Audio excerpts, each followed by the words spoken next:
जोहार। मैं हरिनाथ साहू, कांके प्रखंड और रांची लोकसभा अंतर्गत कांके विधानसभा के सुकुरटो ग्राम निवासी।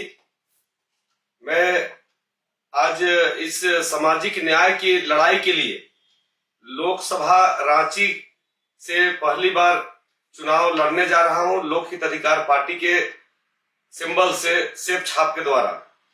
और मैं पूरे लोकसभा के हमारे जो निवासी हैं, जो यहाँ का आम जनता है, जो यहाँ का हमारे झारखंड के में रहने वाले तमाम लोगों को मैं अपनी ओर से इस चुनावी महापर्व के लिए मैं आप सभी को बधाई, अग्रिम शुभकामना देता हूं।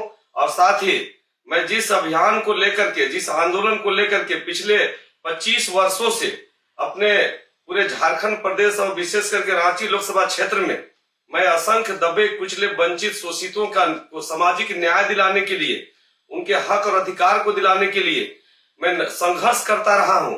आज वो एक शुभ अवसर हम कह सकते हैं, आप लोग का आशीर्वाद और आप लोग का प्यार दुलार की वजह से आज मुझे मिला है। मैं संकल्प के साथ आज मैं इस लड़ाई को, इस आंदोलन को मैं लड़ रहा हूं।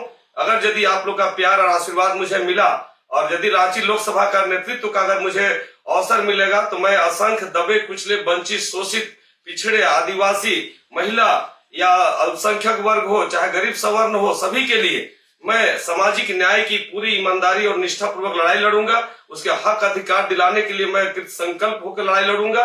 और हमारा जो मूल मैनिफेस्टो है पार्टी का, वो है निःशुल्क शिक्षा और निःशुल्क चिकित्सा। मैं पूरी ईमानदारी से इस लड़ाई को मैं पिछले लगभग 1 वर्षों से गांव-गांव जनसंपर्क अभियान के माध्यम से लोगों में जागरूकता फैलाने का काम किया हूं कि देश के अंदर में अगर असली विश्व गुरु बनाना है तो समान व्यवस्था के तहत अमीर के लिए अलग और गरीब के लिए अलग नहीं, सभी के लिए एकमात्र विद्यालय हो जहां हमारे बच्चे, हमारा भविष्य पढ़ाई करे, निःशुल्क पढ़ाई करे। और उसी तरह अगर भगवान ना करे किसी को अगर बीमार पड़ जाती है, कोई गंभीर बीमारी का चपेट में आ जाता है, तो उसका इलाज में भी भेदभाव नहीं होना चाहिए। वो सभी का इलाज एक ही व्यवस्था अस्पताल में उसका अच्छा सा इलाज हो और निःशुल्क इलाज हो। इस बात की हम लोग लड़ाई लड़ रहे हैं। 78 साल आजादी के बाद में भी आज बहुत सारे ऐसे वर्ग हैं जिनको कि सामाजिक न्याय के अभाव में राजनीतिक क्षेत्र में आगे बढ़ने का अवसर नहीं मिलता है। उन लोगों के लिए ये लड़ाई है कि हम लोग चाहते हैं कि देश के अंदर में जाति जनगणना समय की मांग है। जाति जनगणना होना चाहिए, क्योंकि जाति हमने नहीं बनाया है, जिसने जाति बनाया है। आज सारा चीज जाति देख करके किया जा रहा है। मैं सभी जाति वर्गों के लिए मैं इस लड़ाई को लड़ रहा हूं कि देश के अंदर में जाति जनगणना हो और जिसकी जितनी जनसंख्या भारी उसको उतना हिस्सेदारी मिले। मैं किसी अन्य के हिस्से की बात नहीं कर रहा हूं, अपनी हिस्सेदारी की, जिसकी जितनी हिस्सेदारी है उसको निश्चित रूप से मिलना चाहिए। इस बात की लड़ाई लड़ रहा हूं क्योंकि मैं झारखंड का धरती पुत्र हूं। मैं यहाँ का खतिया मूल निवासी स्थानीय प्रत्याशी के रूप में मैं लड़ रहा हूं। आज आजादी का 78 साल और झारखंड का अलग हुए लगभग 24 साल बीत गया, युवा झारखंड बन गया, लेकिन स्थानीय नीति के अभाव में यहाँ का पढ़े लिखे नौजवान लोग आज सड़कों पर आंदोलन के लिए बाध्य है।